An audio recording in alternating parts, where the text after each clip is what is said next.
Hello दोस्तों, आपका एक बार फिर स्वागत है आपके अपने चैनल में।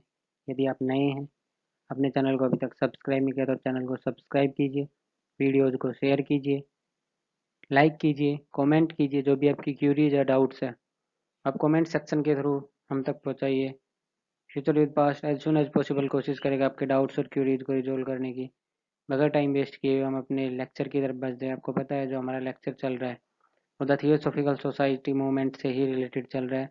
उसी में ही आज का ये हमारा लास्ट लेक्चर है। आइए इसको आगे डिस्कस करते हैं। तो लेक्चर आज हम बना रहे हैं, ये पूरा आपका समरी है या एक प्रकार से जिस्ट है socio religious reform movement in India की कंप्लीट। यदि आपको वन लाइनर टाइप के डिटेल्स में चाहिए तो आपको यहीं से मिल सकते हैं। आइए हम इसको फर्दर आगे डिस्कस करते हैं। यदि हम बंगाल की बात करें, पर्टिकुलरली हिंदू में आपके कौन कौन से सोशियो रिलीजियस रिफॉर्म्स चले, उसमें राजा राम मोहन रॉय और ब्रह्म समाज का नाम पहले आता है। हमने इस पे ऑलरेडी लेक्चर बनाया हुआ है। उसके बाद देवेंद्र नाथ टैगोर और तत्वबोधिनी सभा, ये भी हमने डिस्कस किया हुआ है। उसके बाद नेक्स्ट आता है केशव चंद्र सेन एंड ब्रह्म समाज ऑफ इंडिया, ये भी हमने डिस्कस किया हुआ है। प्रार्थना समाज, इसको भी हमने डिस्कस किया है। नेक्स्ट आता है आपका डेरिजियो यंग बंगाल मूवमेंट, इसको भी हमने डिस्कस कर रखा है। और उसके बाद नेक्स्ट आता है आपका ईश्वर चंद्र विद्यासागर। ईश्वर चंद्र विद्यासागर जी को हमने भी डिस्कस कर रखा है। ये आपके बंगाल में हिंदू कम्युनिटी के अंदर चलने वाले सोशियो रिलीजियस रिफॉर्म्स मूवमेंट की डिटेल्स हैं। इन सभी के ऊपर हमने ऑलरेडी लेक्चर बना रखा है। आइए हम आगे देखते हैं। यदि हम वेस्टर्न इंडिया की बात करें तो वेस्टर्न इंडिया में जो आपके सोशियो रिलीजियस रिफॉर्म्स मूवमेंट चली या सोशल रिफॉर्मर थे, उनमें आता है आपका बाल शास्त्री जाम्बेकर, स्टूडेंट लिटरेरी और साइंटिफिक सोसाइटी, परमहंस मंडली, ज्योतिबा फुले एंड सत्यशोधक समाज, गोपाल हरि देशमुख या लोकहितवादी, गोपाल गणेश अग्रकर, और नेक्स्ट आता है आपका सर्वेंट ऑफ इंडिया सोसाइटी। इन सभी के ऊपर ऑलरेडी हमने डिटेल्स में सब कुछ डिस्कस किया हुआ है और आपका डिटेल्स में इनके ऊपर वीडियो लेक्चर भी बना रखे हैं। यदि आपके जो कॉन्सेप्ट्स है वो यहाँ से क्लियर नहीं होते हैं तो आप प्ले लिस्ट में जाके सोशल रिफॉर्मर या आपका social religious reforms movement in India से रिलेटेड जो प्ले लिस्ट है आप उसमें देख सकते हैं इन सभी को। आइए आगे चलते हैं।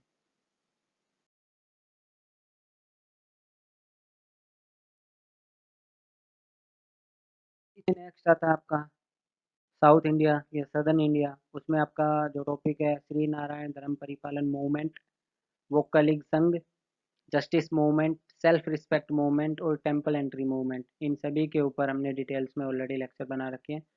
आप इनको वहाँ से भी देख सकते हैं। ये आपके सोशियो रिलीजियस रिफॉर्म्स मूवमेंट थे जो आपके हिंदू कम्युनिटी के लिए पर्टिकुलरली चले थे। यदि हम ऑल इंडिया लेवल पे बात करें सोशियो रिलीजियस रिफॉर्म्स मूवमेंट की तो उसमें आपका आता है रामकृष्ण मूवमेंट और विवेकानंद। उसके बाद आता है दयानंद सरस्वती एंड आर्य समाज, और नेक्स्ट आता है आपका थियोसॉफिकल सोसाइटी। इन तीनों के ऊपर हमने डिटेल्स में लेक्चर बना रखे और डिटेल्स में हमने डिस्कस कर रखा है। आपका कॉन्सेप्ट क्लियर नहीं होता आप वहाँ से देख सकते हो। आइए हम अपने लेक्चर की तरफ आगे बढ़ते हैं। यदि हम मुस्लिम कम्युनिटी की बात करें तो मुस्लिम्स में आता है आपका वहाबी और वलीउल्लाह मूवमेंट। नेक्स्ट आता है आपका अहमदिया मूवमेंट। उसके बाद आपका आता है सर सैयद अहमद खां और आपका अलीगढ़ मूवमेंट और देवबंद मूवमेंट। इन चारों के ऊपर ऑलरेडी हमने डिटेल में डिस्कस कर रखा है। चलिए आगे से बढ़ते हैं। हम पारसी कम्युनिटी में बात करें तो रहनुमाई मजदयान सभा, ये आपका पारसी कम्युनिटी में एक ही सोशियो रिलीजियस रिफॉर्म्स मूवमेंट चला था। यदि हम सिख कम्युनिटी में बात करें तो सिंह सभा मूवमेंट और अकाली मूवमेंट, ये दो ही मूवमेंट थे जो आपके सोशियो रिलीजियस सिख कम्युनिटी के लिए चले थे। इन सभी तीनों के ऊपर हमने डिटेल्स में लेक्चर बना रखा है, आप वहाँ से इनको देख सकते हैं। यदि हम सोशियो रिलीजियस रिफॉर्म्स मूवमेंट जो इंडिया के अंदर चला था, यदि हम उनके पॉजिटिव एस्पेक्ट्स की बात करें या सकारात्मक प्रभाव क्या हुआ आपका सुधार आंदोलनों का, तो उसमें आपका worship made a more personal affair, means पूजा का अधिकार हर व्यक्ति को है चाहे वह किसी भी जाति का हो। उसके बाद मध्य वर्ग में सांस्कृतिक महत्व की स्थापना, व्यक्ति की स्वतंत्रता एवं समानता की अवधारणा का विकास,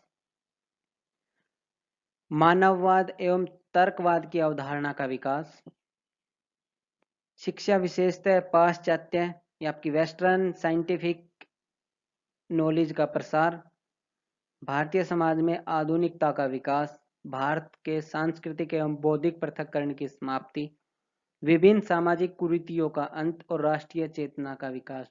ये सभी आपके सकारात्मक प्रभाव है socio religious reforms movement in India के। ये पॉजिटिव एस्पेक्ट्स हैं जो सोशियो रिलीजियस रिफॉर्म्स मूवमेंट हमने डिस्कस किए उनके।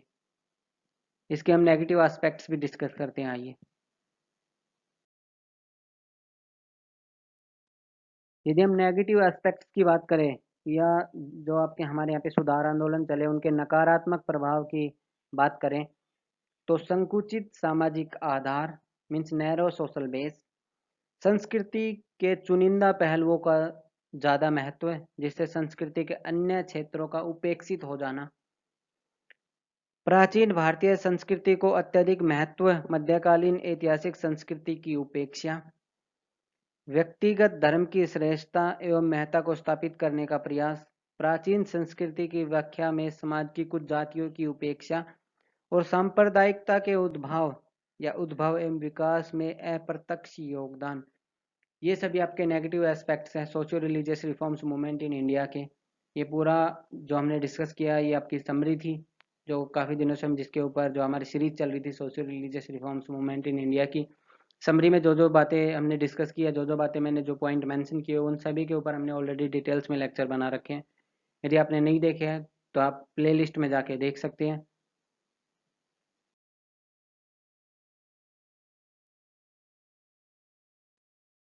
आज का लेक्चर हमारा यहीं समाप्त होता है। आप सभी का बहुत बहुत धन्यवाद फ्यूचर विद पास के साथ जुड़े रहने के लिए। यदि आप नए हैं, आपने चैनल को अभी तक सब्सक्राइब नहीं किया तो चैनल को सब्सक्राइब कीजिए, वीडियोज़ को शेयर कीजिए, लाइक कीजिए, कमेंट कीजिए। जो भी आपके डाउट्स या क्यूरीज है आप कमेंट सेक्शन के थ्रू हम तक पहुंचा सकते हैं। Future with past as soon as possible कोशिश करेगा आपके डाउट्स और क्यूरीज को रिजोल्व करने की। Thank you, have a great day.